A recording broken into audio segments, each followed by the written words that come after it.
오늘 우리에게 주신 말씀은 사도행전입니다. 사도행전 11장 27절부터 30절, 그리고 13장 1절부터 3절까지의 말씀입니다.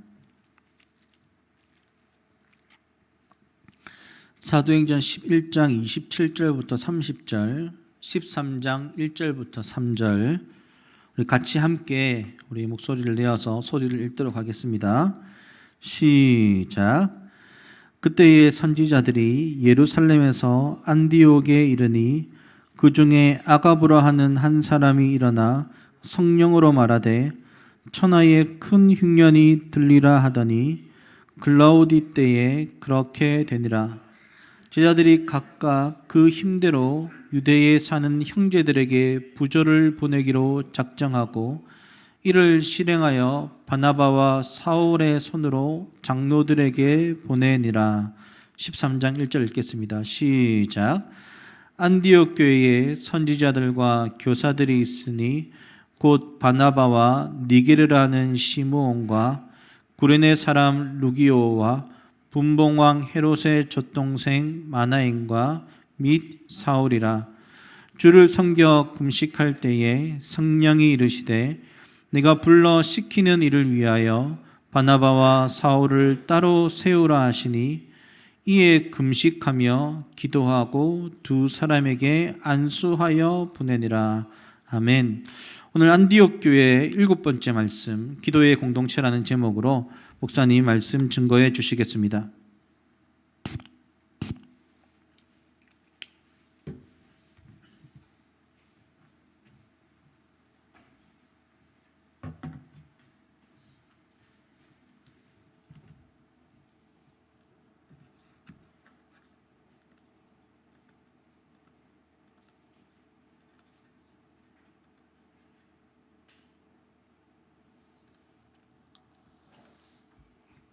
여러분 반갑습니다. 오랜만에 또 비대면으로 이렇게 예배를 드리게 되었습니다. 김태형 목사님께서도 말씀하셨지만은 중고등부 수련회가 2주 정도 연기가 되었는데 오히려 더 기대가 되어집니다. 또 2주 동안에 우리가 더 열심히 준비하고 또 마음을 모으고 기도하면서 하나님께서 부어주실 은혜들을 기대하게 되어집니다. 그리고 또 선제적으로 우리가 조치를 잘 취해서 오늘 또 주일 예배를 드릴 수 있게 되어져서 너무 감사하다는 생각이 듭니다. 한 주간 동안에 중고등부를 위해서 또 우리 은성이를 위해서 우리 기도해 주신 성도님께 감사를 드리고 또 오늘 그래서 이제 아주 소수의 인원만 나와서 예배를 드리기 때문에 예배 송출이라든지 또 찬양이라든지 보통 때 예배와 좀 다를 것입니다. 하시는 분들이 많이 또 긴장하고 있지만은 또 함께 예배를 위해서 더 기도해 주시면 좋겠다라는 생각이 듭니다. 제가 기도하고 말씀 전하겠습니다. 사랑의 주님 감사합니다. 오늘 우리가 함께 모여 하나님을 높이며 예배합니다. 언제나 신실하신 하나님을 높여드리며 찬양합니다. 하나님, 오늘도 우리 공동체가 하나님 앞에서 주의 말씀을 받기를 소망합니다. 이스라엘 백성들에게 두 돌판으로 말씀을 주셨듯이 오늘 우리의 마음판에 성령께서 주시는 말씀들을 기대합니다. 주님, 우리에게 임재하여 주시고 이 말씀 앞에 우리가 반응하게 하여 주옵소서. 예수님 이름으로 기도합니다. 아멘. 안디옥 교회를 통해서 11년의 한수배 시간들을 우리가 함께 살펴보고 있습니다. 오늘은 기도의 공동체라는 제목으로 말씀을 함께 나누겠습니다. 그럼 오늘 설교가 뭐에 대한 설교일까요? 어렵습니까? 기도입니다. 우리 본당에 계신 분들 대답 잘해 주시길 바랍니다. 여러분, 우리의 태도를 결정하는 것 중 하나가 중요한 것이 문화입니다. 공동체의 어떤 문화는 구성원들의 인격과 가치와 또 라이프 스타일과 삶을 결정합니다. 그리고 이 문화는 공동체에 속한 사람들의 의식과 그리고 집단 무의식을 결정하는데요. 우리가 이렇게 한번 생각해 볼 수 있습니다. 특별히 대한민국에서 산다는 것, 한국에서 산다는 것, 혹은 한국에서 신앙생활을 한다는 것이 다른 곳에서 사는 것보다 혹은 다른 곳에서 신앙생활을 하는 것보다 어렵거나 힘든 이유가 있다면 그것은 눈에 보이지 않는 우리만의 독특한 문화가 있기 때문입니다. 여러분, 한국 문화에는 어떤 것이 있는지 생각해 보면 우리도 모르게 우리를 컨트롤하는, 우리를 불편하게 하는 요소들이 꽤 많다는 것을 발견하게 되어집니다.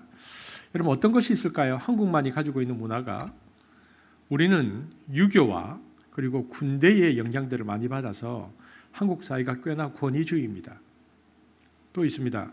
우리가 이제 대화를 나누는데요, 사람들이 맨정신으로 대화를 잘 안 나누려고 해요. 그래서 술을 먹으면 대화를 나누려고 하는 술 문화가 우리에게 있습니다. 또 우리가 지나치도록 미모에 대해서 우리가 관심이 많은데요, 일종의 아름다움이 권력이 되었어요. 이쁘면 다 돼요. 이게 미모지상주의죠. 또 있습니다. 지역과 또 학력을 중요시 여기죠. 이거 파벌주의입니다. 또 한국 사람들은 꽤나 감정적이어서 비방하는 문화들이 있습니다. 그래서 한번 그쪽으로 쏠리면 비방이 지나치죠. 그리고 우리가 화장을 하는 것이나 옷을 입는 것이나 이렇게 보면은 쉽게 따라가는 일관된 문화가 있습니다. 그래서 한쪽이 유행이 되면 다 그렇게 그쪽으로 따라갑니다. 그리고요, 우리에게도 제3세계의 사람들에 대해서 함부로 대하는 인종 우월주의가 있습니다. 들어가 보면 한국만이 가지고 있는 아주 독특한 문화들이 있는데요, 우리는 그래서 우리도 모르는 사이에 이런 문화의 한가운데 살고 있기 때문에 받지 않아도 되는 스트레스를 받으며 살게 될 때가 있습니다. 다른 곳에서는 아무 문제가 되지 않는데 유독 한국에서 신앙생활을 한다거나 한국에서 생활을 하면 불편한 것들이 있다는 말입니다. 그리고요, 일단 어떤 문화가 형성되고 나면은 그것에서 자유하기란 참 힘이 듭니다. 여러분, 교회도 마찬가지입니다.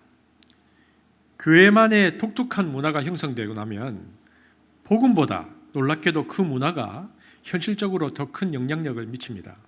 예를 들어서 어떤 한 교회가 있는데 그 교회가 사람의 허물을 덮어주는 분위기면 그건 재생산이 됩니다. 그래서 계속해서 사람의 허물을 덮어줍니다. 그러나 이게 굉장히 크리티컬 분위기면 신앙과 지식의 정도와 상관없이 계속 분위기가 그렇게 갑니다. 예를 들어서 주보나 자막에 오타가 나도 괜찮으면 그냥 넘어가지만 예민하면 온 교회가 긴장합니다. 그러니까 여러분, 교회의 성격은 가르치는 내용이 아니고요, 문화가 결정합니다. 여러분, 우리가 지금 안디옥 교회를 보고 있는데 예루살렘 교회가 아주 좋은 교회이긴 했는데요, 사도행전 12장부터는 쓰임받지 못하고 있는 것을 보게 되어집니다. 이유는 분명했는데 예루살렘 교회는 인종주의적인 벽, 그러니까 유대 문화적인 사고의 틀을 벗어나지 못했기 때문입니다. 그들은 유대 문화에 갇혀 있었고 그래서 그들은 인종주의의 벽을 넘지 못했기 때문에 사도행전 12장 이후로는 쓰임받지 못하고요, 안디옥 교회가 주도권을 가지게 되어집니다. 그러나 우리가 살피고 있는 안디옥 교회의 구성원은 시작부터가 달랐습니다. 안디옥 교회는 어떤 사람들이 시작했습니까? 스데반의 순교로 사람들이 흩어졌는데 환란으로 인하여 흩어진, 그리고 믿음이 재련된 순교한 사람들로부터 시작된 교회였습니다. 출발이 좀 많이 달랐죠. 예루살렘으로부터 480km 이상의 전도 여행이 시작되어집니다. 그래서 10여 년 동안 그들은 계속해서 난민으로 이동하면서 안디옥에 도착합니다. 그래서 그 시간 동안 그들은 낯선 곳, 낯선 사람들과 함께 자연스럽게 생활하게 되어지고요. 그러면서 그 시간과 경험을 통해서 점점 그들의 고정관념은 사라지고 열린 마음의 사람들이 되어가기 시작했습니다. 10여 년 동안의 변화입니다. 저는 안디옥 교회의 탄생이 안디옥에 도착한 때부터가 아니고 이미 예루살렘을 벗어나기 시작한 지점부터 안디옥 교회가 세워지기 시작되었다라고 생각합니다. 그러니까 누군가가 한 교회를 세우는 시점이 있었던 것이 아니고 10여 년 이상의 변화가 안디옥 교회의 문화의 중요한 형성의 지점이었다는 것입니다. 그 이유는 이스라엘 백성들의 40년의 광야 생활이 단순히 불순종의 책임과 대가를 넘어서 이스라엘 백성들에게 하나님과 그리고 그들의 분명하고도 새로운 관계를 정립하기 위한 학습의 장으로 하나님께서 그들의 광야 생활을 사용하신 것처럼 하나님은 환란으로 인하여 흩어진 유대인, 그러니까 디아스포라 여정을 통해서 단순히 흩어짐이 아니라 복음이야말로 남녀노소 빈부귀천을 막론하고 모든 이를 위한 구원의 말씀임을 구성원들 스스로가 삶으로 증명할 수 있는 체질을 그들에게 바꾸고 계셨습니다. 그 기간이 10여 년이었습니다. 그리고 이러한 체질의 변화는 안디옥 교회가 시작할 때부터 좋은 문화를 형성하도록 만들었다는 것입니다. 그렇다면 안디옥 교회는 어떤 문화적 특징을 가지고 있었을까? 우선 제가 안디옥 교회를 이렇게 묵상하면서요, 제 마음을 설레게 하는 이유는 안디옥 교회는 한 명의 리더, 한 명의 지도자가 있었던 것이 아니라 5명의 리더가 함께 일하고 있었다는 것에 주목합니다. 사도행전 13장 1절인데 우리 소리를 내어서 함께 읽겠습니다. 시작. 안디옥 교회에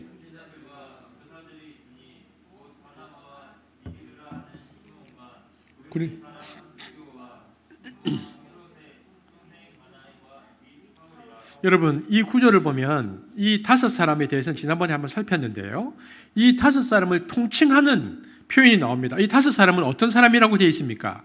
그들은 모두 누구였다? 선지자와 교사였다. 이 5사람을 총칭하는데 이들은 모두 선지자와 교사였다 이렇게 말합니다.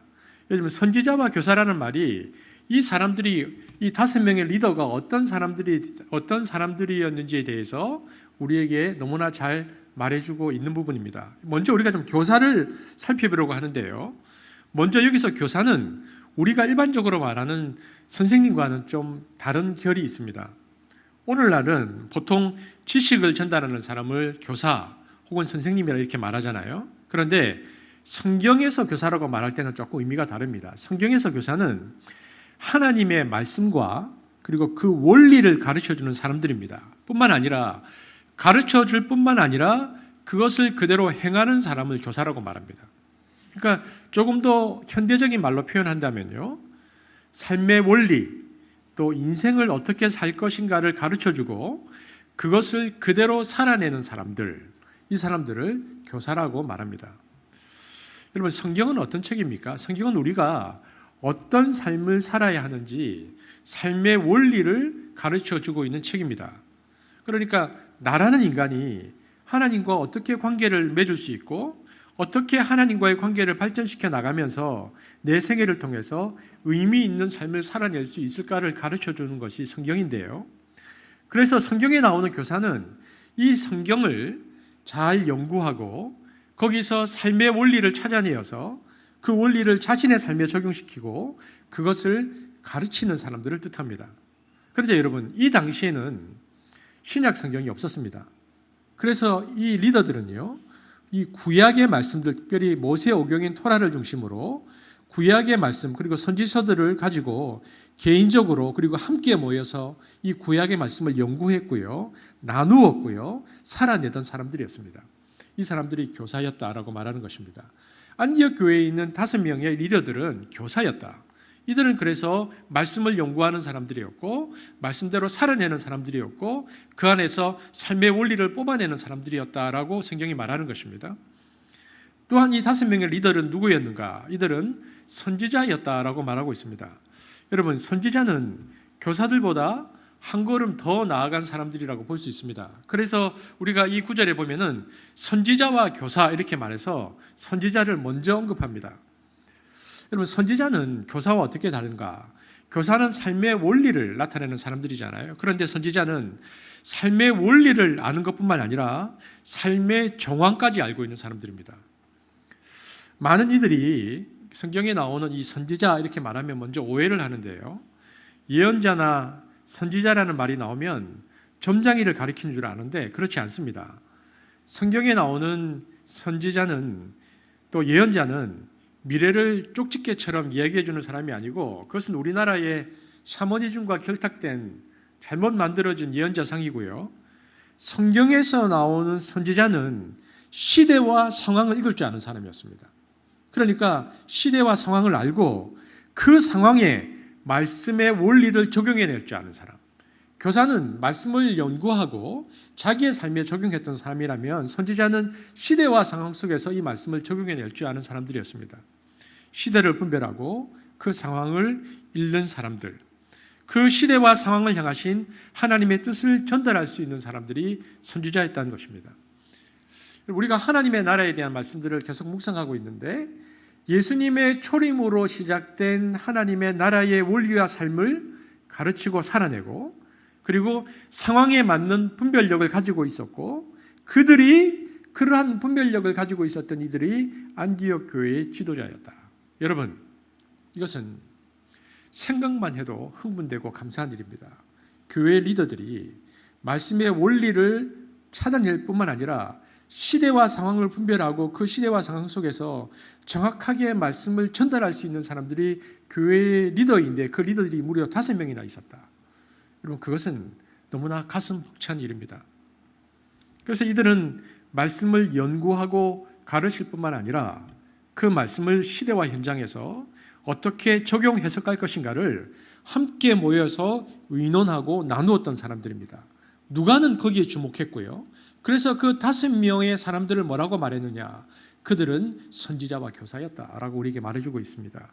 그것의 예가 어디에 나오는가? 우리가 보고 있는 사도행전 11장 27절에서 30절의 말씀인데 먼저 우리가 27절 말씀을 함께 읽어보겠습니다. 읽겠습니다. 시작. 그때에 선지자들이 예루살렘에서 안디옥에 이르니, 여러분, 예루살렘 교회가 안디옥에서 교회가 세워졌다는 소식을 듣고 바나바를 먼저 파송했죠. 바나바를 보낸 것처럼 바나바가 도착하고 나서 안디옥 교회가 날이 갈수록 더 흥황해 가고 부흥해 간다는 소식을 듣고요. 기쁜 마음으로 예루살렘 교회에서 이번엔 누구를 보냈는가? 누구를 보냈다고요? 선지자들을 보냈습니다. 이 사람들은 어떤 사람들인가? 이들은 오순절에 강림하신 성령으로부터 교회를 위해서 특별한 은사를 받았던 사람들입니다. 선지자로서. 그래서 이들은 그 시대와 상황을 향하신 하나님의 뜻을 전달할 수 있는 그런 통상적인 선지자의 역할도 하면서도 이들은 오순절에 임했던 성령의 능력으로 미래의 일을 예언하기도 했습니다. 여러분, 이러한 어떤 선지자의 직분은 그 초대교회 사도 직분과 마찬가지로 초대교회에만 있었던 한시적 직분으로 교회가 굳게 서가면서 성경이 완성되어 가면서는 사라졌습니다. 그래서 선지자와 그리고 예언자 사도직은 초대교회에 한시적으로 있었고요. 시간이 지나서 성경이 완성되어지고 이들의 직분은 사라졌죠. 오늘날 문제가 되고 있는 신사도 운동이 있습니다. 여러분, 신사도 운동의 핵심은 뭐냐면 사도와 선지자의 직임을 지금도 구체적으로 인정하고 사용하는 데 있습니다. 이 문제가 심각합니다. 우리가 여기에서 이 신사도 운동을 경계해야 하는 이유는요. 사도를 목사 안수 주듯이 안수하여 세우고요. 그리고 목사의 역할을 사도적 역할을 한다라고 표현하는데 사도적이라고 말하지 않고 사도라고 부릅니다. 그리고 그 사도를 교회 최고의 권위에 두는데 이것이 신사도 운동의 핵심입니다. 여러분, 이것은 심각한 문제입니다. 다시 말씀드리지만 사도라든지 성경에 나와 있는 선지자는 초대교회에 한시적으로 있었던 것이고요. 성경이 완성된 이후에는 없는 것입니다. 오늘 보면 AD 45년경에 이제 안디옥 교회가 세워졌는데 AD 45년경에 교회가 부흥된다는 소식을 듣고 예루살렘에서 선지자들을 보냈는데 그 중에 아가보라는 선지자가 있었습니다. 그런데 아가보가 와서 뭐라고 예언하는가? 28절에 보면 이런 예언을 하는 것입니다. 시작. 그 중에 아가보라 하는 한 사람이 일어나 큰 흉년이 들리라 하더니 글라우디오 때에 그렇게 되니라.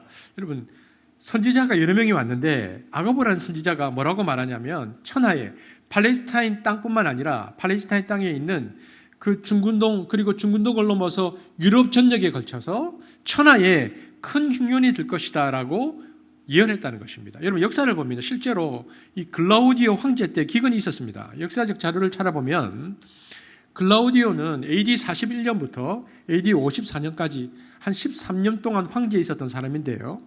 그가 41년, AD 41년에 그러니까 안디옥 교회가 세워지기 한 4, 5년 전에 황제로 취임했을 때 로마에 큰 기근이 있었습니다. 그리고는 한 5년쯤 지난 다음에 그 기근이 점점 퍼져가지고요. 그래서 로마의 위쪽에 있는 이집트까지 AD 46년에 이집트까지 기근이 있었고요. 그리고는 시간이 지나서 또 한 5년쯤 지나서 AD 52년에서 53년쯤에는 그리스까지 기근이 펼칩니다. 그 다음에 다시 AD 53년 그러니까 글라우디 황제의 거의 마지막에 될 때쯤에는 다시 유럽에서 이 기근이 로마까지 내려옵니다. 그래서 이를 두고 수에토니우스라는 역사가는요, 글라우드 황제 때 그 기근이 시작해서 이렇게 유럽으로 쭉 갔다가 다시 황제가 마지막 때 내려왔잖아요. 그래서 표현할 때 이 모든 걸 통칭해서 13, 14년 동안 기간을 글라우디오 황제 때에 흉년이 들었다, 이렇게 표현했다는 것입니다. 그러므로 아가보가 AD 45년인데 아가보가 와서 예언을 했을 때는요, 아직 기근이 로마에는 부분적으로는 있었지만 이 팔레스타인 땅에는 본격적으로 아직 들지 않은 때였습니다. 아가보가 예언을 하고요, 1년 정도 지난 다음에 이 기근이 이제 이집트까지 오게 되어지거든요. 이게 AD 46년인데 아프리카 북부 지역인 이집트에 기근이 있었기 때문에 이 아프리카 북부 지역인 이집트와 거기서 오른쪽으로 조금만 더 가면 이 팔레스타인까지 연계되었을 가능성이 굉장히 많습니다. 그래서 아가보가 처음 예언했을 때는 아직 기근이 들지 않았기 때문에 사람들이 이 얘기를 듣고는 아주 냉소적인 반응을 보였을 수도 있습니다. 그런데 실제로 그 예언을 하고 1년쯤 지나자 이 팔레스타인 지역에 드디어 기근이 들기 시작했고요. 그래서 예루살렘 교회가 이 심각한 기근으로 인해서 굉장히 어려움에 처하게 되어집니다. 대흉년으로 말미암아 예루살렘 사람들이 막대한 피해를 입고 있다라는 소문들이 이제 안디옥 교회까지 들려옵니다. 아가보의 예언 1년 뒤였습니다. 예루살렘으로부터 무려 480km까지 떨어진 안디옥 크리스찬까지 예루살렘 교회가 지금 흉년으로 엄청나게 힘들다라는 얘기가 들려졌죠. 우리가 지금 선한 사마리아 프로젝트를 하는 것처럼요, 이때 안디옥 교회는 예루살렘 교회 지원 프로젝트라는 것을 만들기 시작했습니다. 성경에는 나와 있지 않지만 상황을 파악한 누군가가 먼저 예루살렘 교회에 우리가 구제금을 보냅시다라고 제안했을 것입니다. 아마도 지도자들 가운데서 한 사람 혹은 지도자 그룹이 이렇게 말했을 것입니다. 여러분, 안디옥 교회에 우리 안디옥 교회에 도움을 준 교회가 예루살렘 교회 아닙니까? 그 교회가 바나바도 보내주고 그리고 선지자들도 예언자들도 보냈는데 지금 예루살렘 교회가 흉년으로 너무 힘들다는 소식이 지금 이곳까지 들려왔습니다. 경제적인 어려움을 당하고 있는 것 같은데 우리가 그를 돕는 것이 어떨까요? 이것이 하나님의 뜻인 것 같습니다. 그래서 아가브를 통해서 먼저 예언하게 하시고 준비시킨 것 같은데 그를 도우라는 하나님의 뜻인 것 같은데 우리가 그를 도우면 좋겠습니다. 이렇게 예루살렘 지원 프로젝트를 누군가가 제안했을 것입니다. 안디옥 교회의 이 의사결정 과정이 어떤 방식으로 이루어졌는지는 지금으로서는 알 수가 없습니다. 하지만 중요한 것은 그들이 먼저 이 문제를 두고 고민했을 것이라는 것입니다. 그리고 이 일들을 어떻게 할 것인가에 대해서 토론도 하고요, 의견도 교환하는 시간을 가졌을 것입니다. 그러면서 함께 하나님의 뜻을 분별하고 고민하고 마침내 이렇게 결정합니다. 29절, 30절 한번 같이 읽어보겠습니다. 이들의 결정입니다. 시작. 제자들이 각각 그 힘대로 유대에 사는 형제들에게 부조를 보내기로 작정하고 이를 실행하여 바나바와 사울의 손으로 장로들에게 보내니라. 여러분, 이처럼 이 말씀 또 예언을 상황에 맞도록 적용 해석하려 했던 그들은 무엇을 통해서 이 실행을 결정했는가? 부조를 보내기로 결정했거든요. 그렇다면 어떻게 구제금을 보내기로 결정했는가? 무엇을 통해서 결정했는가? 우리는 그 해답을 13장 2절에서 찾을 수 있습니다.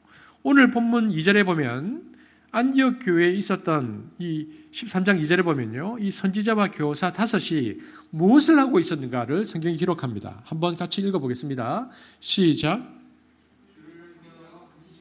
자, 누가가 주목한 것이 그거였습니다. 이 5명의 리더들은 무엇을 하고 있는가?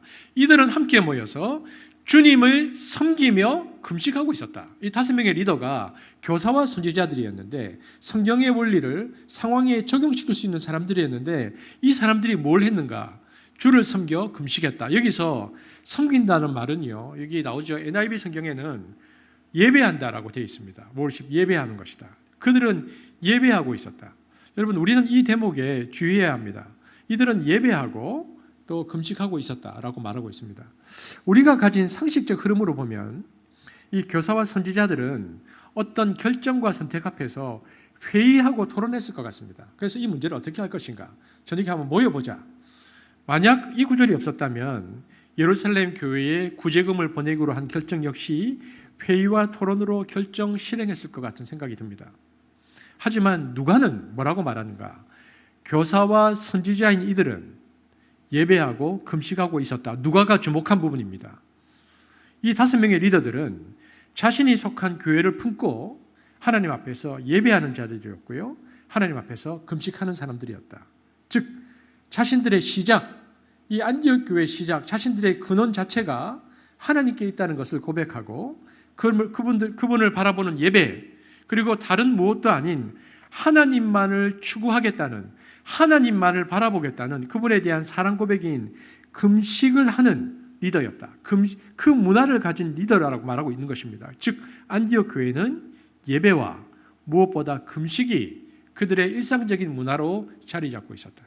누가가 주목한 부분입니다. 이 리더들은 그래서 늘 예배했고 늘 금식했고 이를 통해서 말씀의 원리를 찾아내었고 상황에 적용한 리더였다라고 말하는 것입니다. 여러분 금식하면요 사람들이 오해하는 면들이 좀 있습니다. 안디옥 리더들이 금식하고 있었다고 말할 때 우리는 오늘날 생각하는 금식에 대한 느낌으로 생각할 수 있습니다. 오늘날 우리가 생각하는 금식 기도는 뭐하고 비슷합니까? 단식 투쟁하고 좀 비슷합니다. 하나님 안 들어주십니까? 저 그럼 굶어 죽습니다. 근데 여러분 하지만 성경에서 말하는 금식은 이런 것과는 조금 다르죠. 금식 기도라는 것은 어떤 거냐면 성경에서 말하는 것은 내가 가지고 있는 아주 원초적이고 기본적인 즐거움도 내려놓고 하나님만이 나의 즐거움이 되신다는 사실을 인정하는, 그렇게 고백하는 극진한 사랑의 표현입니다. 여러분 금식 해보신 경험이 있으시죠? 오늘 원래 예배를 드렸다면 제가 여쭤보고 싶었는데 금식 기도를 하면 얼마나 해보셨는지. 금식 기도 해보셨습니까? 혹시? 아직 안 해보셨습니까? 여러분 금식을 시작하면요 제일 처음 나타나는 현상이 뭘까요? 심한 배고픔입니다. 이상하게 결정하면 그때부터 그냥 배가 고픕니다. 내 몸에 반란이 시작된 거죠. 그 다음부터는 머릿속에서 자꾸 주님을 생각이 되는데 먹을 것만 떠오릅니다. 그런데 금식을 해보면 그것이 나중에는 배고픔의 고통 이상이라는 것을 알게 됩니다. 나중에는요 음식이 보고 싶어집니다. 하루 이틀 금식하고 나면요 처음에는 일시적으로 먹고 싶은 욕망이 사라지지만 사흘 나흘 넘어가면요 나중에는 음식이 보고 싶어져요. 음식의 색깔, 보통도 생각 안 하는 음식의 모양, 그리고 그걸 보는 것만으로도 기쁩니다. 그래서 이것을 통해서 음식은 먹는 것만의 즐거움이 아니라는 거, 보고 냄새 맡으면서 갖는 즐거움도 대단한 것이었구나라는 것을 세상 깨닫습니다. 그뿐입니까? 나중에요 나흘, 닷새가 지나가면 어떤 현상이 나타난지 압니까? 나중에는 밥상을 놓고 함께 앉아서 밥 먹던 사람들이 그립습니다. 이를 통해서 사람들은 밥 먹을 때의 분위기, 누군가와 밥을 함께 먹는다는 것이 얼마나 귀한 것인가를 세상 깨닫습니다. 그러니까 여러분 우리는 그저 밥만 먹는 것이 아니고 밥을 먹으면서 보고 느끼고 사람들과 교제하고 나누는 것입니다. 그런데 누가 금식했다. 성경에서 말해 금식했다는 것. 그런데 금식이란 이런 인간이 가진 모든 아주 기본적인 욕구를 내려놓고 하나님, 당신만이 나의 만족이십니다. 당신만을 추구하고 당신만을 따르겠습니다라고 말하는 극진한 애정 표현이 금식이라는 것입니다. 그러므로 금식은요 단순히 굶는 것을 뜻하지 않습니다. 먹을 것이 없어서 먹지 못하는 자를 금식한다고 말하지 않죠. 고기가 없어서 고기를 먹지 못하는 사람들을 금육한다고 우리가 말하지 않습니다. 하나님은 우리가 굶는 것을 원치 않으십니다. 오히려 하나님은 우리를 배불리 먹이고자 원하시고요. 우리가 또 식탁에서 좋은 교제를 나누기를 원하십니다. 그렇기 때문에 오히려 금식은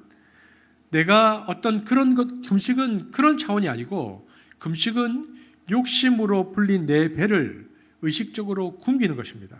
왜입니까? 그것은 하나님만을 추구하고 따르겠다는 우리의 결심과 표현입니다.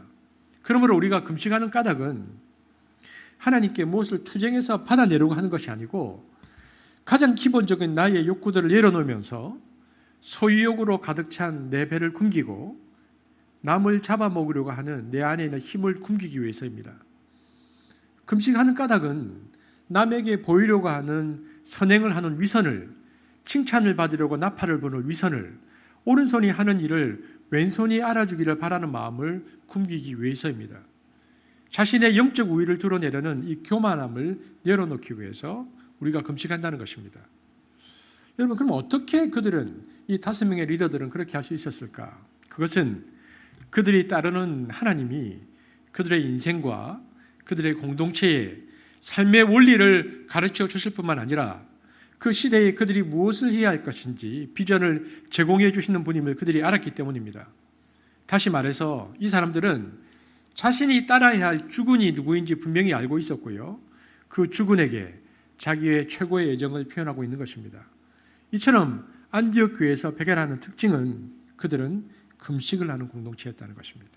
그 금식이 하나님 앞에서 한 금식이 그들의 문화로 자리 잡고 있었습니다. 또한 이들은 뭐하는 사람들이었다고요? 금식뿐만 아니라 예배하는 자였다. 예배가 무엇입니까? 예배는 우리 마음을 하나님께 맞추는 것입니다. 금식은 우리의 기본적인 욕구를 내려놓는 것이라면 예배는 우리의 마음을 하나님께 포커싱하는 거죠. 우리의 생각, 하나님의 생각이 우리 생각을 맞추는 것입니다. 어떤 일을 하려고 하기 전에 그분을 바라보는 것입니다. 지금 우리가 하나님 나라 큐티를 50일 하나님 나라 큐티를 함께 나누고 있는데요. 많은 성도들이 우리가 큐티를 함께 하고 있습니다. 이번 큐티가 뭡니까? 큐티는 매일매일 하나님께 예배를 드리는 것입니다. 성경을 읽고 기도하는 것을 통해서 하루에 잠깐이지만 그 시간에 우리의 마음을 하나님께 맞추는 것입니다. 나의 주권이시고 나의 참 리더인 당신의 방법대로, 당신의 방식대로 내 인생을 살아가겠습니다라고 고백하며 그분께 집중하는 것이 매일매일의 큐티입니다. 하루에 벽돌 몇 장씩 쌓는 마음으로 그렇게 하는 것입니다. 제가 보니까 이전에 제가 남아공에 살 때에 우리 집 옆에 인도 사람들이 살고 있었는데 그 사람들은 집을 자신들이 벽돌을 놓아서 이 집을 짓는데 물어보니까 몇 년씩 짓는 거예요. 벽돌이 있으면 또 하나 쌓고 벽돌이 있으면 하나 쌓고 마찬가지입니다. 하루에 벽돌 한 장 한 장 쌓는 마음으로 그렇게 큐티를 하는 것입니다.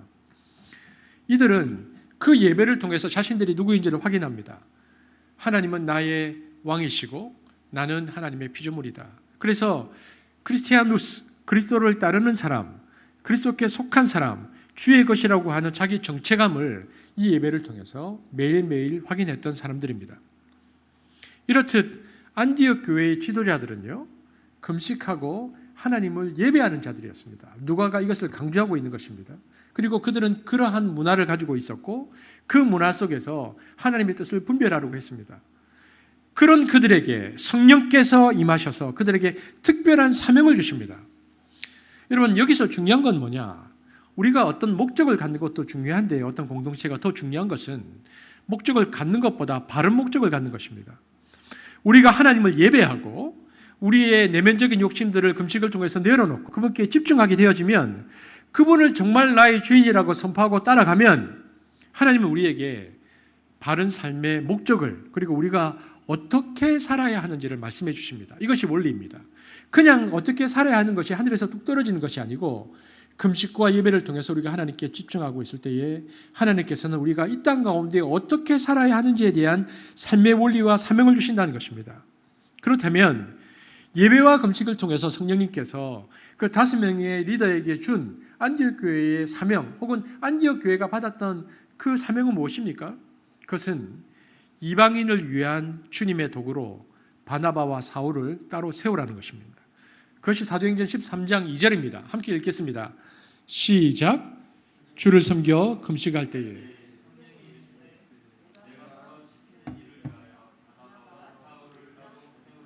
여러분, 리더가 5명입니다.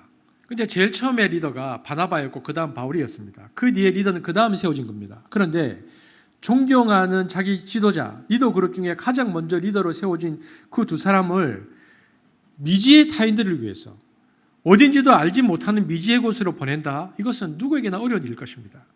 그러나 놀랍게도 이 사람들은요, 그 사명에 따라서 실제로 그것을 행동에 옮깁니다. 13장 3절 볼까요? 시작. 이에 금식하며 기도하고 2사람에게 안수하여 보내니라. 여러분, 제가 2절 3절을 읽으면서 뭐에 감동을 받냐면 2절에 보니까 세우라 하시니 이렇게 나오잖아요. 그런데 3절에 뭐라고 되어 있습니까? 보냈다. 여러분 대단합니다. 어떤 교회가 어떤 상황이 있을 수 있잖아요. 그런데 하나님께서 그 교회에 성령을 통해서 세우라 하신다라는 사명을 그들이 확인하는 순간에 그들은 보냈다라고 되어 있습니다. 대단한 교회입니다. 그들의 상황과 상관없이 그것이 확신하면 그들은 보냈다. 그러나 그것은 저절로 된 일이 아니었습니다. 3절에 보면 금식하며 기도했다는 것을 보면 안디옥 교회가 타인을 위해서 그들의 지도자인 바나바와 사울을 선뜻 보낸다는 것이 그리 쉽지 않았음을 일깨워주는 대목입니다. 어려웠습니다. 그러나 그들은 금식과 기도를 하고 있었던 사람들이었고 금식과 기도로 그 어려움을 극복하면서 마침내 보냈다. 여러분 이것이 안디옥 교회의 놀라운 점입니다. 여러분 피터 와그너라고요. 피터 와그너를 중심으로 한 교회 성장 학파가 있습니다. 제가 벌써 이제 한 30년쯤 됐네요. 제가 첫 전도사로 교회에 사역했을 때 그 교회 담임 목사님이 교회 성장 학파의 신봉자셨습니다. 제가 이 교회 성장 학파에 대해서 제가 동의하지 않는 부분들이 굉장히 많습니다. 그러나 성장 학파에서 말하는 것 중에 어떤 것들은 우리에게 주는 인사이트도 있는데 교회 성장 학파가 뭐라고 말하냐면은 네 가지 P, 영어로 P가 있으면 그 교회는 성장한다. 그 P가 있으면 이 부분은 상당히 일리가 있어서 여러분과 먼저 좀 함께 나누려고 합니다. 첫 번째 P 중에 첫 번째 good people, 첫 번째 P입니다. 좋은 성도들. 그러니까 안디옥 교회는 흩어진 사람들이 만들고 초문화적인 사역을 감당하는 좋은 평신도들이 있었습니다. 목사가 세운 교회가 아니고 평신도들이 세운 교회였죠. 그러니까 good people, 좋은 사람들이 있었다. 두 번째는 뭡니까? good pastor, 좋은 목사입니다. 지도자가 좋아서 방향을 잘 잡으면 그 교회는 성장할 수 있다. 교회 성장 학파 얘기입니다. 세 번째, 이 부분 때문에 제가 교회 성장 학파 얘기를 가져온 것입니다. 이것은 동의하는 부분인데요. good prayer, 좋은 기도 모임, 또 좋은 기도의 사람, 좋은 기도의 모임이 있어야 한다는 것입니다. 여러분, 중요한 이슈나 문제가 발생하면 회의를 하려는 교회가 있고요. 기도를 하려는 교회가 있습니다. 여러분, 회의가 불편한 건 아닙니다. 회의는 해야 합니다. 그러나 안디옥 교회처럼 중요한 결정 앞에서 금식하며 기도하는 것을 너무나 당연하게 그리고 자연스럽게 생각하는 문화를 가진 공동체, 이 공동체는 아주 좋은 것입니다. 그러니까 회의가 불편한 것이 아니고 무슨 일이든 기도하고 금식하는 교회가, 이 문화를 가진 교회가 좋은 교회인 것입니다. 한국 문화가 제가 처음 설교 때도 말씀드렸지만 유교적이고 또 군대적인 영향을 많이 받아서 권위적이었어요. 그리고 감정적이었어요. 대부분 한국은 교회의 회의가 약합니다. 하면 막 서로 막 이 말다툼이 일어나고 마음이 상하거든요. 그리고 한 사람의 권위자가 결정하면 그냥 따릅니다. 왜냐하면 이게 한국의 문화입니다. 제가 우리 교회에 있기 전 이 교회에서 사역할 때입니다. 그 교회는요. 또 목사님도 NGO 활동을 하셨고 사람들이 그런 성향의 분들이 많이 있어서 여러분 회의를 굉장히 잘하는 교회였습니다. NGO는 회의에 강하거든요. 여러분 놀랍게도 회의를 6시간, 7시간도 합니다. 한 주제를 가지고. 그런데요. 그 회의가 너무 감동적인 거예요. 그리고 너무 성숙한 회의를 하는 거예요. 제가 너무 감동을 받았고 어떻게 이렇게 한 이슈를 가지고 예를 들어서 선교사님들을 어떻게 섬길 것인가, 이 문제를 어떻게 할 것인가 놓고면요. 너무너무 성숙하고 감동을 받았습니다. 처음 갔을 때. 그런데 제가 시간이 이렇게 많이 지나니까 제가 그 교회 7년 사역을 했는데 시간이 지날수록 느끼는 것이 있었습니다. 회의를 하면요. 의견의 일치는 봅니다. 그런데 의견의 일치를 보는 동안에 각자의 주장을 다 내어놓잖아요. 다 듣잖아요. 까딱까딱 잘못하면 그러다가 마음이 갈라집니다. 그래서 나중에 의견의 일치를 모아놓고는 일치된 의견을 만들 수 있는 힘이 사라집니다. 공동체가 그러다가 분열합니다. 그래서 나중에 결정하면 그 결정하는 과정의 힘을 다 빼어서 그것을 의견을 낸 사람들은 하자 그러지만 동의를 하는데 그래 해라 이렇게 되고 끝나버린다는 것입니다. 회의가 교회에 꼭 필요하지만 그래서 지나치게 많은 것은 좋지 않습니다. 회의가 꼭 필요하지만 회의로 모든 것을 하려고 하면 안 됩니다. 회의로 일치를 하고 나면 일치된 그것을 가지고 에너지를 모아야 하잖아요. 마음이 모이고 뜻이 모이고 열정이 생겨야 그 일을 할 거잖아요. 그건 무엇으로 됩니까? 오직 기도로만 됩니다.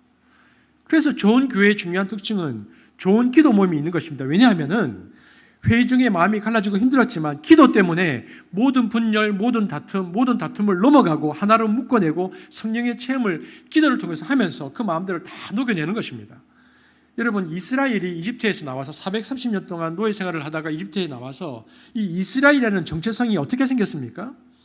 한 시공간 안에서 그들은 홍해를 체험하고 만나와 메추라기를 체험하면서 산 성령을 한 시공간에서 함께 체험하면서 출애굽 상황에서 홍해가 갈라질 때에 이들은 이스라엘이 된 것입니다. 같은 체험입니다. 교회는 한 시공간 안에 함께 모여 기도하고 하나님을 의지하다가 성령의 임재를 체험할 때에 한 교회가 되는 것입니다. 다른 방법이 없습니다. 회의하다가 교회가 하나 되는 걸 경험하지 못합니다. 기도를 통해서입니다. 그 한 목사님, 제가 한국 교회 꽤 유명한 목사님인데, 독설로 유명한 목사님인데, 그 목사님이 그런 얘기 하더라고요. 자신이 제일 싫어하는 거는 육고기가 아니고 회라고 얘기했습니다. 회. 당회, 노회, 총회. 이게 거기만 다녀면 배탈이 난다고. 무엇보다도 당회, 노회하고 오면은 얼른 맞추고 집에 가고 싶지 기도하고 싶은 마음이 안 든다고. 여러분, 이처럼 좋은 교회는 굿프레이어, 좋은 기도 모임이 있습니다. 네 번째는 뭐냐? 교회 성장학파처럼 굿파킹, 주차입니다. 편리성이 있다. 일리가 있는데 이 부분도 아주 위험성이 있습니다. 편리성이 의미하는 바는 개인의 영적 필요를 채워주는 교회라는 거죠. 그것도 쉽고 편리하고 빠르게 채워주는 교회를 가리키는데, 위험성은 이렇게 되면 하나님 나라 백성이 영적 소비자가 될 가능성이 큽니다. 교회는 하나님의 백성이 되어서 하나님 복음을 전파하고 증거하는 생산자가 되어야지, 그리고 함께 모여서 헌신하고 복음의 재생산을 위해서 시간과 마음을 들이고 그런 일에 힘을 쓰는 교회가 좋은 곳이지 영적 소비자가 되면 안 된다는 거죠. 여러분, 이처럼 안디옥 교인들은 모여서 기도했는데요. 여러분, 그 기도 내용을 보면 기도가 참 남다릅니다. 보통 우리가 기도할 때 자신을 도와줄 조력자를 위해서 간구하는 것이 일반적인 예잖아요. 우리 교회도 우리 김주성 전도사님 오시기 전에 우리가 좋은 사역자를 보내달라고 계속 하나님께 기도했고, 그래서 또 우리 사역자 김준호 성사님이 오셨습니다. 전도사님이. 그런데 안디옥 교회는 그렇게 자신의 필요를 위해서 기도한 것이 아니고 미지의 타인을 위한 조력자로 자기 지도자를 보내기 위해서 금식하고 기도했다는 겁니다. 기도의 내용 자체가 굉장히 성숙합니다. 여러분, 한 개인과 공동체의 성숙함은 그들의 기도의 내용을 살펴보면 알 수 있습니다. 그리고 그 과정을 통해서 마침내 그들은 바울과 바나바를 보낼 힘과 용기를 얻고 실행했죠. 이처럼 성숙하고 아름다운 교인들이 있는 안디옥 교회를 성령님께서 그 시대를 위한 당신의 특별한 도구로 쓰신 것은 조금도 놀랄 일이 아닙니다. 그러나 자세히 들여다보면요, 이 기도에 있는 또 다른 특징이 있습니다. 사실 기도를 할 것 같으면 바나바와 바울이 기도하고 성도들은 단지 그 결정에 순종하는 모습으로 마무리할 듯한데 안디옥 교회는 그렇지 않았다는 것입니다. 그러니까 리더들이 기도해보고 이건 하나님의 뜻입니다, 그렇게 합시다라고 기도하고 성도들이 따른 것이 아니고, 성경에 보면 온 교회가 기도했다는 것입니다. 13장 3절 세번역으로 한번 읽어보겠습니다. 시작.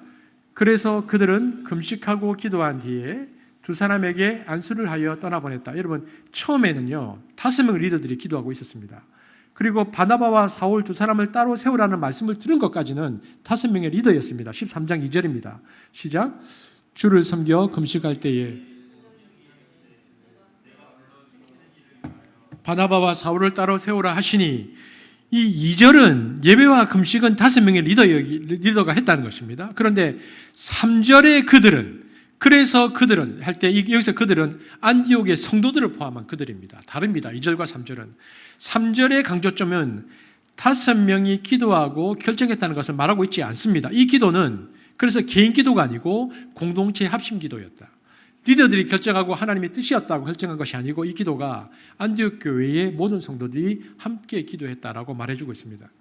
성경에는 많은 부분이 생략되어 있는데 우리가 절과 절을 읽을 수 있어야 되는데 2절과 3절 사이에서 읽을 수 있는 것은 5명의 지도자들이 하나님의 인도를 받은 후에 공동체 전체가 모여서 다시 한번 하나님께 기도를 통해서 하나님의 인도를 받는 과정을 거쳐서 그것이 하나님께로부터 온 것이구나라고 함께 분별했다라는 것입니다.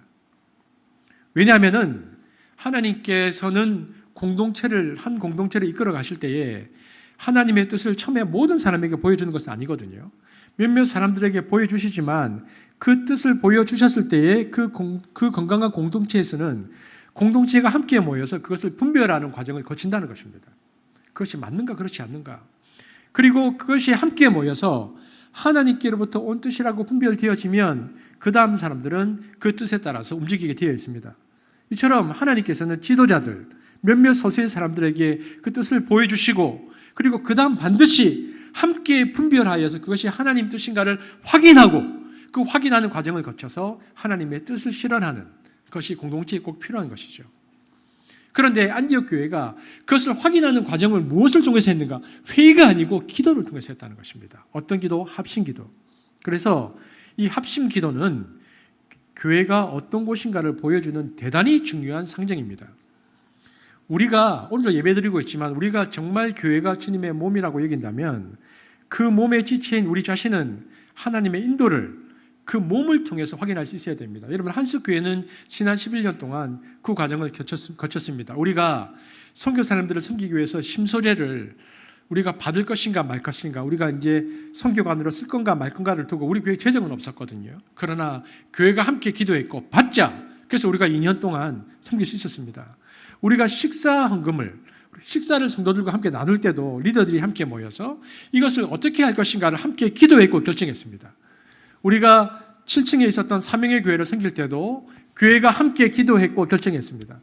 우리가 주 파송 선교사님을 파송할 때도 선교사님들을 도울 때도 우리가 어떻게 할 것인가 함께 기도하고 결정했습니다.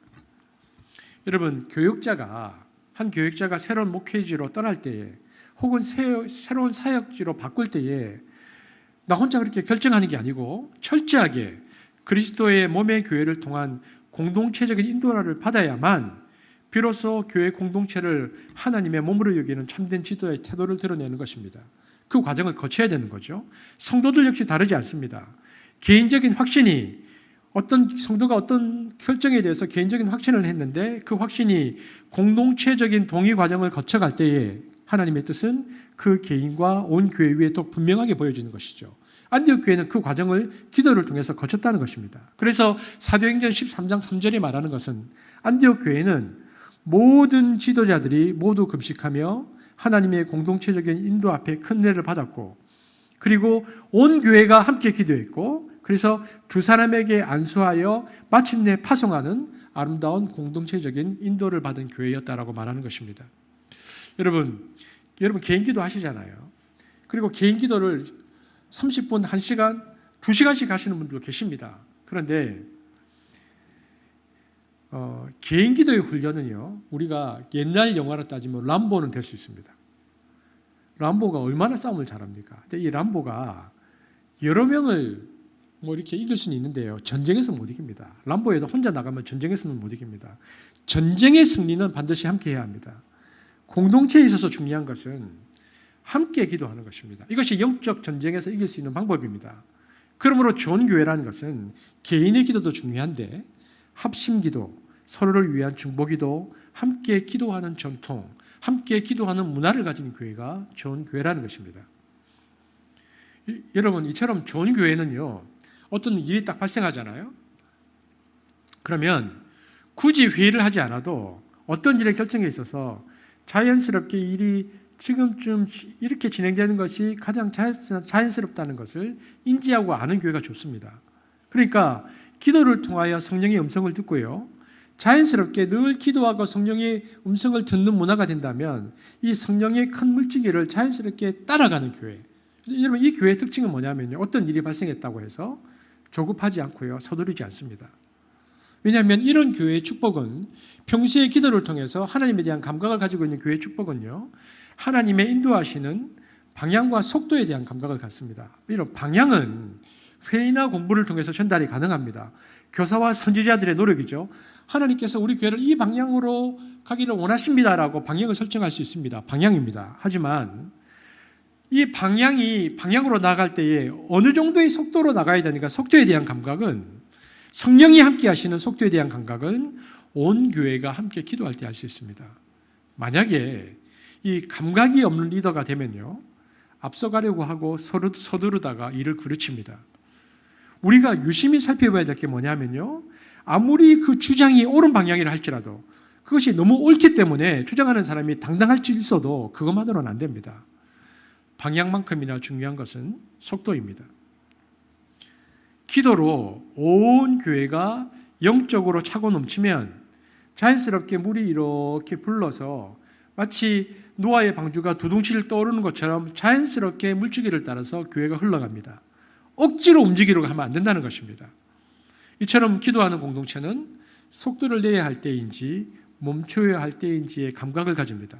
그러면 그 감각을 가지면요, 리차드 포스터가 얘기했던 것처럼 시끄러움, 분주함, 그리고 조급함이 사라집니다. 그리고 어떤 일 앞에서 자연스럽게 성령의 인도의 물줄기를 따라가게 되는 것입니다. 이스라엘 백성들이 그랬습니다. 그들의 방향은 가난이었지만 속도는 구름기둥, 불기둥이 결정했습니다. 그래서 가라면 가고 멈추라면 멈췄습니다. 그들은 서두르지 않았습니다. 지난 11년 동안 한숲은 이 훈련을 해왔습니다. 우리가 앞서 읽었던 성경 구절을 보면요, 사도행전 13장 2절 한번 볼까요? 13장 2절인데 시작. 성령께서 내가 뒷부분만 읽겠습니다. 시작. 성령께서 내가 불러시키는 일을 위하여 바나바와 사울을 따로 세우라 하시니. 자, 여러분, 우리는 이런 마음을 가지고 있습니다. 우리는 하나님 나라를 위해서 살고 싶고, 내가 하나님의 뜻을 분별하고 싶고, 나를 통해서 하시고자 하는 하나님의 일을 하고 싶습니다. 그죠? 그게 뭡니까? 2절에 보니까 그것이 바로 내가 불러시키는 일입니다. 지금 2절에 내가 불러시키는 일, 우리가 하고 싶은 하나님의 그 일. 그런데 그것이 어떻게 생길까요? 내가 정말 하나님의 일을 하고 싶은 하나님께서, 성령께서 내가 불러시키는 그 일들을 내가 어떻게 하면 할 수 있을까요? 그럼 우리도 이것을 알기 위해서 오늘부터 금식에 들어가야 하는 것일까요? 아닙니다. 금식하지 않아도 됩니다. 먼저 우리가 해야 할 첫 번째 일은 성경을 읽는 것입니다. 성경에는 일반적인 하나님의 뜻이 나와 있습니다. 하나님의 뜻은 이것이다. 성경에 나와 있기 때문에 우리 성경을 읽어야 됩니다. 그리고 성경을 늘 묵상하면서 그 일반적인 하나님의 뜻을 너무나 잘 이해하는 사람들에게 하나님은 특별한 계시로도 말씀하십니다. 저는 하나님이 계시로도 말씀하신다고 믿습니다. 그리스도인들에게 주관적이고 매우 초자연적인 경험들이 있다는 것을 저는 받아들입니다. 제가 고신의 목회자이고요, 그리고 제가 장로교회 목회자이지만 성령께서 그 일들을 하신다고 저는 믿습니다.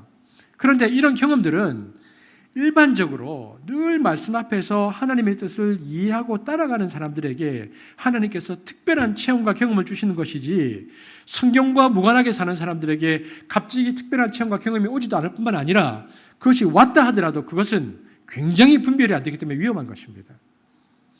그렇기 때문에 내가 불러시키는 그 일을 우리가 알기 위해서는 우리가 하나님 앞에서 늘 평소에 기도하는 것이 필요합니다. 늘 말씀을 보는 것이 필요합니다. 또 내가 불러시키는 일을 위해서 우리가 해야 할 또 한 가지는요, 기도입니다. 기도는 바로 이런 부분에서 꾸준하게 자기의 삶을 갖고 나가는 사람들이 하나님으로부터 상당히 주관적인 경험과 주관적인 인도를 받는 통로가 됩니다. 그래서 기도를 통해서 우리는 또 한 번 그 하나님을 경험하고 체험하는 것입니다. 말씀을 통해서 하나님에 대한 지식이 쌓여간다면 기도를 통해서 하나님을 경험하는 것이 우리 가운데 일어나는 것입니다. 여러분, 기독교 신앙은 관념이 아닙니다. 실제로 우리 삶 속에서 주관적으로 체험하는 부분이 당연히 있습니다. 그것이 바로 기도입니다. 우리는 기도를 통해서 하나님의 인도를 받습니다. 자, 여러분, 제가 한번 질문해 보겠습니다. 오늘 지금 이 영상을 보고 계신 우리 성도들도 한번 속으로 대답해 보십시오. 여러분은 내가 기도 중에 내가 지금 하나님의 인도를 받고 있구나라는 것을 어떻게 확인하십니까? 기도하는데 이건 하나님의 인도구나, 이러면 그걸 어떻게 확인하세요? 기도하는데, 여러분, 기도하는 가운데 자꾸 마음속에 부담이 되는 부분들이 있습니까?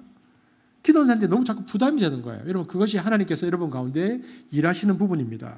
어떤 사람들은 자꾸 기도만 하면 청년들이, 젊은이들이 생각납니다. 저는 지금 우리 교회 한석교회 청년들이 있잖아요.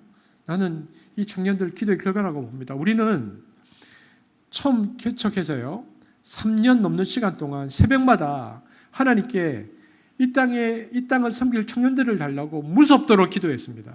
저는 정말 청년들을 두고 많이 기도했습니다. 저는 그 기도의 결과가 우리 교회 청년이라고 생각합니다. 그래서 그분들은 청년에 대한 부담을 가지고 그것이 나를 향한 하나님의 인도라고 생각하고 청년이 돼서 기도한 것이죠.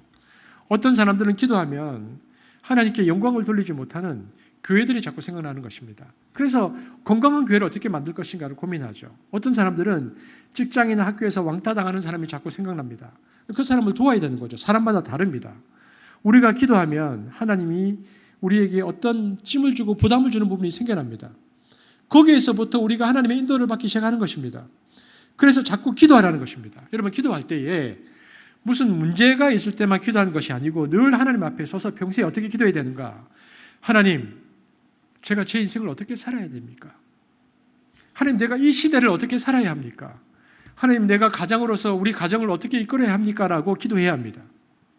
그리고 우리 교회도 유치부, 초등부, 중고등부, 청년부이 있는데 어떤 사역을 위해서 우리가 모인 팀 부서라도요, 하나님의 그 뜻을 분별하기 위해서 모일 때마다 기도하는 것이 필요합니다. 하나님, 우리 터, 우리 그룹, 우리 부서 존재하는 이유와 목적이 무엇입니까? 우리가 하나님 때문에 모였습니다. 우리 부서가 책임져야 하는 것과 우리 부서를 향한 하나님의 뜻을 우리에게 분별할 수 있도록 해주십시오라고 기도하는 것이 필요하다는 것입니다. 이처럼 안디옥 교회는 기도를 통해서 나를 향한 하나님의 뜻이 무엇인지에 대해서 성령의 음성을 들을 수 있었습니다. 2절에 보니까 뭐라고 되어 있습니까? 그래서 성경 2절을 한번 보십시오. 13장 2절에 한번 올려주십시오. 성령이 이르시되, 그 교회는요, 성령의 음성을 들을 수 있었다고 말하는 것입니다. 분명한 것은 우리가 기도할 때에 하나님은 우리에게 말씀하십니다. 기도하지 않고는 하나님의 음성을 들을 수 있는 방법이 없습니다. 저는 한숲교회가 이런 교회가 되기를 바랍니다. 기도하는 교회, 금식하는 교회라는 문화가 만들어질 때 자연스럽게 사역의 열매를 가질 수 있습니다. 우리 교회가 안디옥 교회의 모델을 가지고 있고요. 또 하나의 우리 교회가 모델로 삼은 교회가 무엇이었습니까? 세이비어 교회입니다. 여러분, 세이비어 교회 책을 가지고 계신 분들 기억하시죠? 세이비어 교회의 특징이 무엇입니까? 세이비어 교회에 우리가 주목했던 것은 세이비어 교회의 사역이 아니었습니다. 세이비어 교회는 사역과 영성이 조화를 이루고 있는 교회였습니다. 여러분, 영성이 뒷받침하지 않으면요, 그 사역은 반드시 탈진합니다. 그리고 하다가 좌절합니다. 기도와 금식이 뒷받침하지 않는 사역은 시기와 질투와 경쟁을 합니다. 그래서 일이 되는 것 같은데 편안함이 없고 기쁨이 없고 시끄럽습니다. 그리고 불편합니다. 그러므로 교회 일을 할 때는요, 반드시 기도와 영성이 뒷받침해야 하는 것입니다. 그러므로 교회 일을 혹은 인생의 중대사를 기도하지 않는 사람과 의논하는 것만큼이나 어리석은 일은 없습니다. 기도는 그만큼 소중한 것이죠. 여러분, 세계 교회사에서 찾아보기 힘든 몇 가지 특이한 신앙의 유산 문화가 한국에 있습니다. 그 중에서 한국만이 가지고 있는 독특한 기도의 유산, 우리 선조로부터 받은 좋은 기도의 유산이 두 가지가 있습니다. 무엇일까요? 본당에 계신 분이 맡을 때까지 두 가지입니다. 뭘까요? 첫 번째는 평양 대부흥, 1907년에 있었던 평양 대부흥 운동부터 시작했었던 새벽 예배, 그리고 거기서부터 회개의 각성이 일어났었던 통성기도, 이것이 한국 교회에 있는 평양 대부흥 운동이 한국 교회에 주었던 아주 독특한 두 개의 유산입니다. 새벽 예배와 통성기도입니다. 그래서 외국에서 필요한 경우에 한국 교회 통성기도 할 때 코리안 스타일로 기도하자고. 그러면 이제 막 통성기도가 고유명사가 되었습니다. 통성기도라는 것이.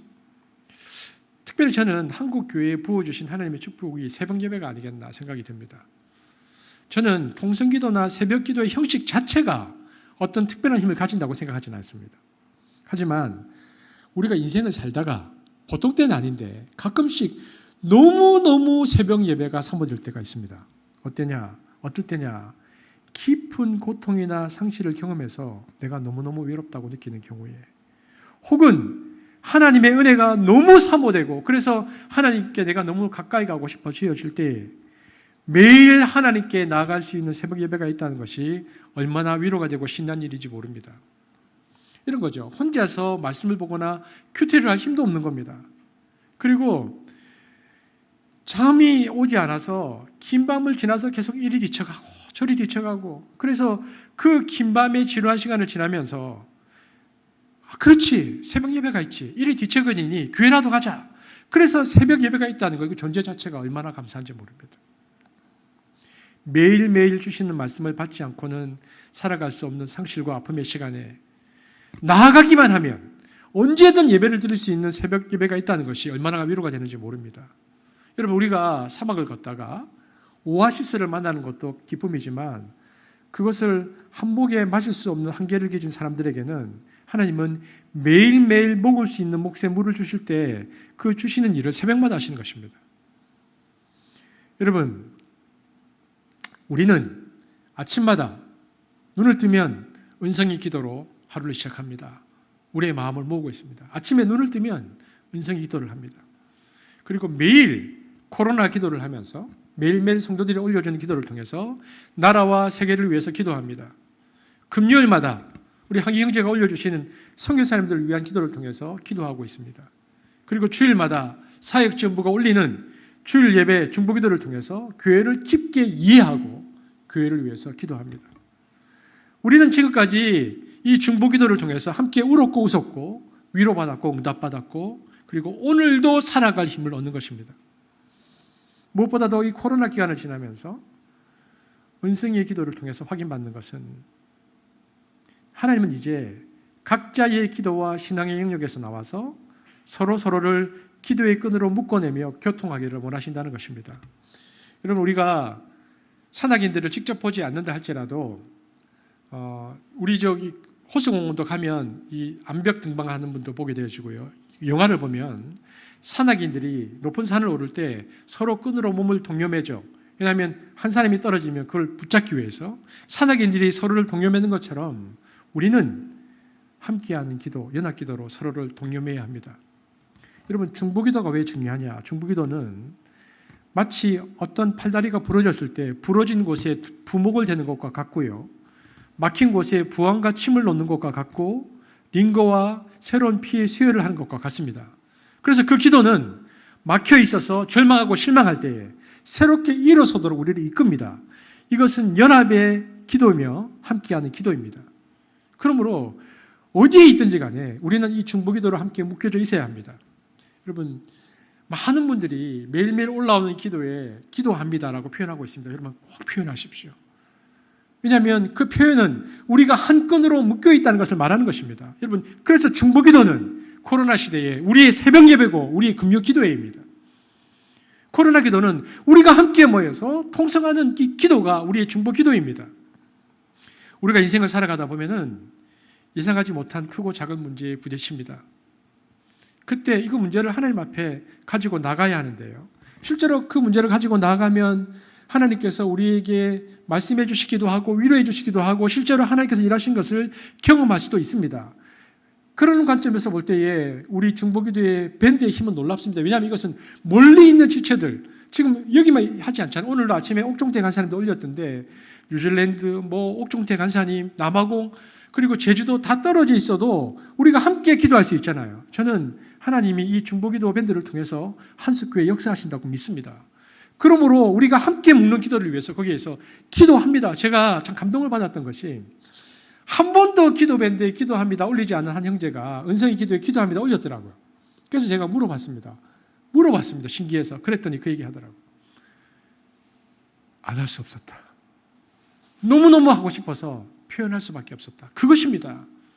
그러나 그것이 얼마나 힘이 되는지 개인적으로 깊은 기도 가운데 머물면서 성령의 인도하심에 민감한 이들이 한석교회에 있다는 것을 저는 압니다. 그래서 그런 분들은요, 설명할 수 없지만 지금도 생각나게 하는 이들을 위해서 묵묵하게 눈물로 기도하고 계시고요. 그리고 그들은 자신만의 골방에서 공동체를 위해서 지금도 기도하고 계십니다. 소중한 분들입니다. 저는 그분들이 한석교회에 많다고 믿습니다.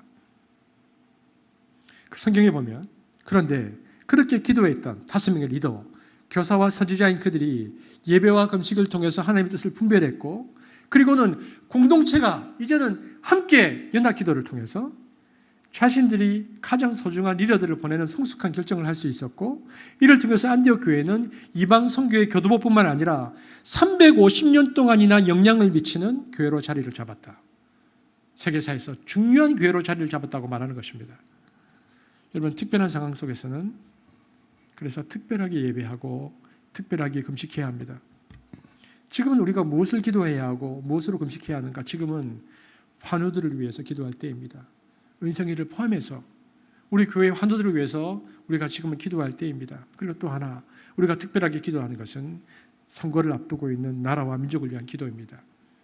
하나님께서 이 땅에 하나님께서 원하시는 리더와 지도자를 세우셔서 이 나라를 이끌어 달라고 기도해야 할 때입니다. 2022년도에는 기도의 문화가 자리 잡는 한숲이 되기를 원하고, 이를 통해서 하나님께서 한숲을 이 시대의 하나님의 귀한 하나님 나라의 도구로 한숲교회가 쓰임받게 되어지기를 주의 이름으로 축복합니다. 기도하겠습니다. 하나님 감사합니다.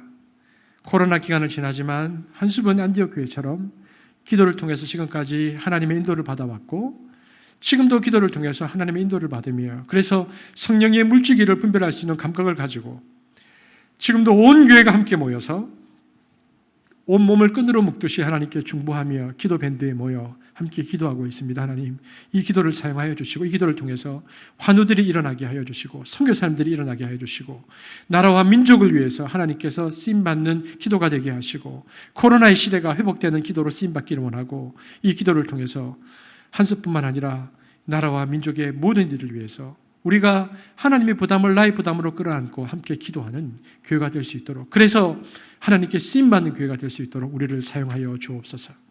감사를 드리며 예수님 이름으로 기도합니다. 아멘.